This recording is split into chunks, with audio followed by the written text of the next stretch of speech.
Hey everybody, welcome back. In this video I will show you how to add Jotform to Squarespace. So make sure that you do have a Squarespace account already and you search for Squarespace inside your integration section, and here you can see we have Squarespace. So we can integrate now our forms inside Squarespace to collect information.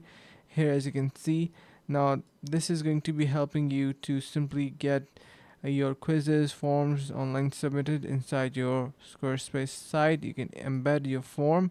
So once you have created one, you can simply use template to create a form, like for example this one, and then you can copy the embedded code and put it inside your Squarespace. You can see this is the code that you want to use. I currently do not have a Squarespace site, so you got the point right. Now if you want to get 50% off onto your Jotform subscriptions, you can get to the link in the description below and avail it. So that's how easy it is. Thank you so much for watching and see you in the next video.